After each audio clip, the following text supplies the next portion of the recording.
월말 김어준의 김어준입니다.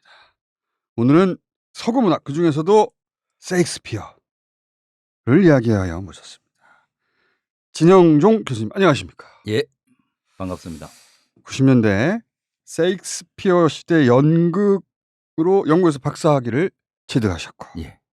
귀국하시고 1년에 한 편씩 논문을 열심히 쓰시다가 한 10여 년 전부터는 논문을 안 쓰시고 그 사이 참여연대 공동대표, 예, 예. 국제 엠네스티 한국지부 이사, 민주화를 위한 전국 교수협의회 사무처장, 전국 대학 강사 노조위원장, 헌법재판소 자문위원 등등을 거치셨습니다. 예. 이런 적극적인 사회활동으로 미뤄보아 그 사이 학문적 성취와는 상당히 멀어졌다. 자. 약한 고리를 너무 세게. 자, 서구 문화 일반 얘기하다 보면 특히 영미권 예, 사람들은 결국은 세익스피어가 등장을 해요. 예. 거기 나온 문장 하나를 외우고 흐뭇하게 지식인 표정을 지어요. 예, 예. 이 사람들에게 세익스피어는 우리가 바라보는 세익스피어하고는 좀 다른 차원의 무엇인가 보다. 예. 세익스피어는 60, 70 세대에게는 올리비아 하스를 남겼습니다. 예, 예. 그리고 70, 80 세대한테는 디카프리오를 남겼어요. 예. 세익스피어가 저한테 직접 인식에 영향을 끼친 건 그 정도인데 교수님은 왜 90년대 세익스피어를 공부하러 하신 겁니까? 셰익스피어를 이제 공부하게 된 것은 영문학을 이제 전공하려고 보니까 가장 대가를 하는 것이 좋겠다. 왜냐하면 그 영향력이라든가 셰익스피어를 해석하면서 나오는 이론들 그런 것들이 많지요. 그러니까 가장 큰 거를 하는 게 그 이후에 다른 걸 생각하는데 훨씬 좋겠다. 큰 거를 하는 게 먹고 살기에 유리하겠다. 먹고 사는까지는 모르는데 이제 지금 그렇게 됐는데 셰익스피어는 뭐 계속 변하고 또 새로운 해석이 나오고 파먹을 게 많다. 예, 예. 예. 파먹을 게 많습니다. 자, 세익스피어가 왜 영미문학에서 그렇게 지대한 영향을 미치는 겁니까? 그러니까 이제 셰익스피어는 문학뿐만이 아니고 영국의 뭐 지하철 광고나 연설을 하거나 국회의원들이 싸울 때도 인용을 엄청 많이 해요, 걔네들. 예, 예. 그러니까 맥락마다 다 적용될 수 있는 것들이 이제 많은 거지요. 문장들이. 예. 셰익스피어가 그 연극 세계에서 담고 있던 것이 실제로 다양한 인간의 조건 그리고 거기에 대한 어떤 반응 이런 것들이 이제 많은 거지요. 그래서 이제 연극하면 보통 사람이 그리 많이 등장 안 하거든요. 이게 원래 이제 연극 대본에서 출발한 거죠. 그렇죠. 연극 대본에서. 그런데 셰익스피어에는 왕부터 거지까지 왕을 욕하는 것도 있고 음담패설도 나오고 다양한 인간의 모습이 다 나와 있는 거지요. 그래서 보통 우리는 이제 폼나게 셰익스피어가 뭐 인생은 무대다, 인생은 연극이다 이런 이야기를 했다고 하는데 실제로 셰익스피어가 이제 그런 말을 한 적은 없고요. 그 이제 자꾸 이리 와전되면 이제 뭐 실제로는 그럴듯한 말들은 다 세익스피어가 한 걸로 갖다 붙이는 거구나. 그런데 이제 셰익스피어에 나옵니다. 모든 세상은 하나의 무대다. 그런 말은 한 적은 있어요? 그건 이제 그 작품에 나옵니다. 대사로 나온다. 대사로. 그러니까 모든 인간의 모습이 다 들어있는 거지요. 근데 셰익스피어는 그 당시 이제 관객이 사실 돈만 내면 다 들어오니까 극장에. 그러니까 가장 하층민부터 귀족들도 오고 만족시켜야 될 고객 자체가 너무 많은 거죠. 모든 계층이었기 때문에 모든 계층을 상대로 한 내용이 담겨 있다. 그렇죠. 돈 낸 사람이 마음에 안 들면 돈 내놔라 뭐 이런 경우가 있잖아요. 그걸 다 만족시키는 부분으로 연극이 구성되어 있으니까 그만큼 풍부하고 대단한 연극이죠. 그래요? 예. 저는 어릴 때 70년대 80년대는 전집이라는 게 많았지 않습니까? 그래서 세익스피어 전집도 접한 적이 있거든요. 그중에서 햄릿, 로미오와 줄리엣 두 개를 읽어봤거든요. 중2 정도로 기억하는데 원래 그 나이에는 그런 걸로 어필해 볼까 해가지고 잡다한 거 이렇게 아는 척 하려고 읽어보지 않습니까?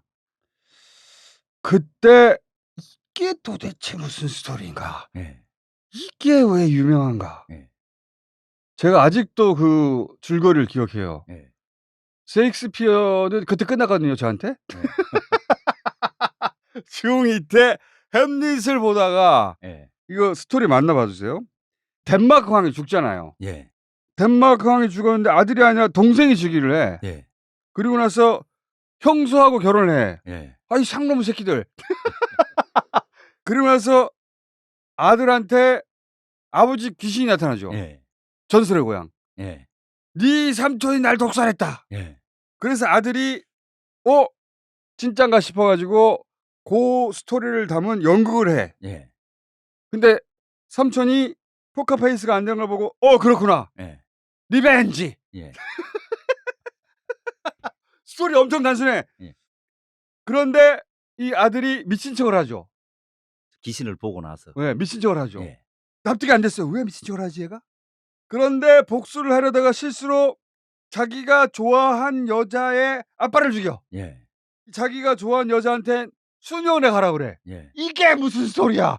이게 왜 수녀원을 가라 그래? 곳곳이 다 납득이 안 되는 거예요. 예. 그런데 이 삼촌이 혼자 있을 때도 복수를 안 해. 예. 이 새끼 이거 뭐야 이거? 복수를 왜 안 해 이거 대체? 기회가 있는데. 예. 그러다가 삼촌이 오히려 이 새끼가 아는구나 예. 싶어가지고 영국에 보내면서 도착 즉시 얘 목을 따시오 하고 밀서를 보냈는데 얘가 주인공이니까 안 죽어. 예. 중간에 해저 덕분에 살아. 예. 그죠?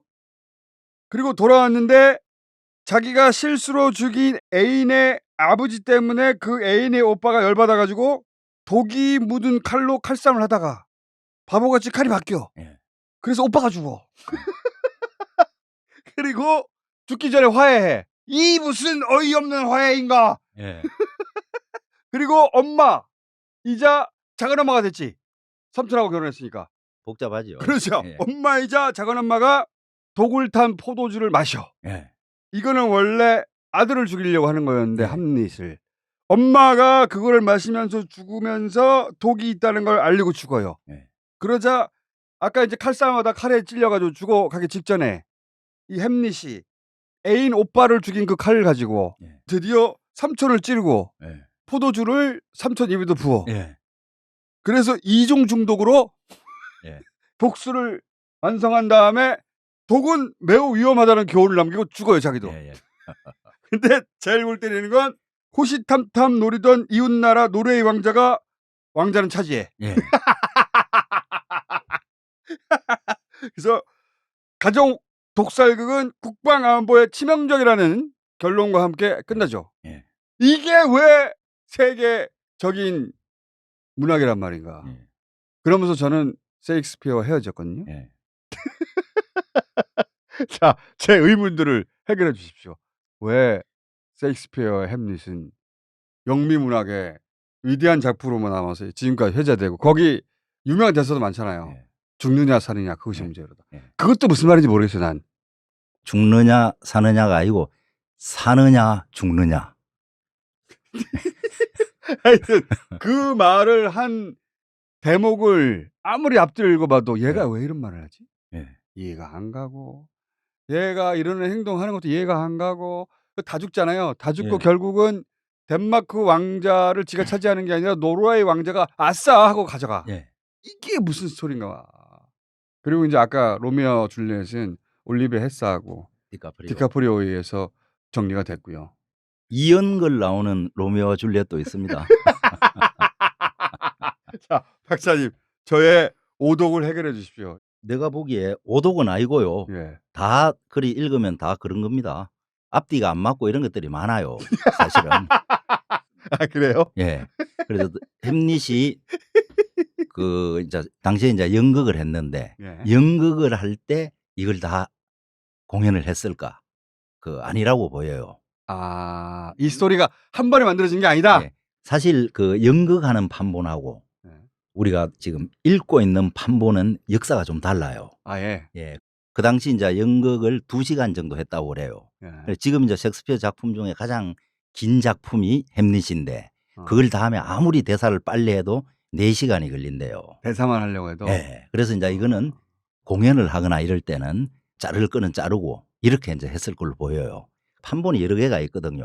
그러면 이때 공연할 때는 이렇게 했을 것이고 저때 공연할 때는 저렇게 했을 것, 이걸 다 모아서 문학적인 이제 그 하나의 판본으로 작품으로 만들어내는 게 18세기부터 시작되거든요. 어떤 시대에 어떤 동네에서는 요런 스토리를 했고 그렇죠. 어떤 시대에 저런 동네에서는 저런 스토리를 했는데 나중에 다 모아서 뭉치다 보니까 앞뒤가 안 맞는다. 그래서 이제 앞뒤가 안 맞으니까 그게 헷갈리는 거지요. 예를 들어서 이게 이제 복수극인데 일단 동생이 형 귀에다가 독을 넣어서 죽였고 그 아들이 그걸 나중에 깨닫고 나서 자기 삼촌을 죽이는 스토리인데 실제로 삼촌을 죽일 기회가 있었잖아요.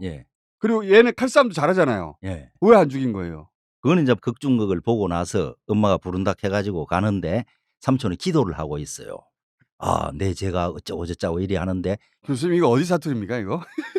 아, 사투리입니까? 저는 이제 고향은 경남 함양이고요. 함양 버전의 셰익스피어 해설. 그래서 이제 죽이려고 하는데 그때 햄릿이 고민하는 거는 보통 기도하는데 죽으면 그 당시 생각으로 천당에를 갔대요. 그러니까 내가 지금 이렇게 기도하는데 죽이면 오히려 죽이는 게 아니고 삼촌을 천당으로 보내는 거다. 그래서 삼촌이 가장 방탕한 모습을 하고 있을 때 죽여야 되겠다 하고 이제 또 고민을 하면서 안 죽이는 거죠. 근데 이제 마지막에 죽일 때도 보면 방탕한 생활을 하고 있을 때 죽이는 거 아니거든요. 그렇죠. 우연히 그냥 푹 찔러 죽이거든요. 자기가 죽기 직전에 간신히 죽이잖아요. 그러니까 이제 전체 스토리는 복수지만 햄릿이 고민하고 여러 가지 하는 부분이 사실 18세기, 19세기 돼가지고 연극이 아니고 문학 작품으로서 많은 사람들한테 이제 어필한 걸로 이제 보이는 겁니다. 복수를 할까 말까 망설이는 그 과정 자체가? 보통 이제 영국 사람도 그렇고 뭐 우리도 그렇고 햄릿을 읽으면 자기가 다 햄릿 된 것 같아요. 왕자는 아니지만. 왕자는 아니지만. 햄릿이 하는 고민의 한 군데 자기도 들어있다 이거지요. 저는 감정이입이 안 되는데 아무데도. 너무 어릴 때 읽어서 그런 거죠. 지금 이제 좀 다시 읽으면 그리 될 겁니다. 그렇게 됩니까? 교수님은 어디다가 감정이입하셨어요? 예를 들어서. 저는 이제 그 감정이입이 잘 안 돼요. 왜냐하면 이 논문을 쓰려고 할 때 감정이입이 안 됩니다요. 이걸 뭐 어떻게 분석해야 될까 이러니까 재밌는 것도 없습니다. 근데 논문을 다 끝내고 나면 야, 이게 천하의 대단한 작품이구나 이런 생각이 들거든요. 그러니까 예를 들어봐요. 햄릿이 이제 공부도 잘했어요. 그 당시 독일의 이제 비텐버그 대학이 유럽에서 최고 유명한 대학인데 거기 가서 공부도 하고 왔어. 그러니까 햄릿이 중간중간에 가는 대사를 보면 중세적인 데서 완전히 벗어나서 근대적인 인간으로서의 모습을 보여주는 겁니다. 아하. 전형적인 인물이 아니었네요. 시대를 앞서가는 지식인이었고 해외 문물을 접한 사람이었어. 그랬을 때 이제 친구랑 하는 대사에서도 하늘과 땅 사이에 우리가 모르는 것이 너무 많다. 이것이 굉장히 지적인 호기심이라고 볼 수도 있잖아요. 그리고 또 한 가지 인간이란 얼마나 위대한 글작품인가. 형상은 신과 비슷하고 모든 걸 할 수 있는 가능성이 있다. 이런 이제 꿈을 꾸는 사람인데 근데 갑자기 이제 아버지가 독살됐대. 복수하래요. 그러니까 자기의 모든 꿈이 박살나는 겁니다. 아버지의 뜻을 따르자니 애인을 버려야 돼요.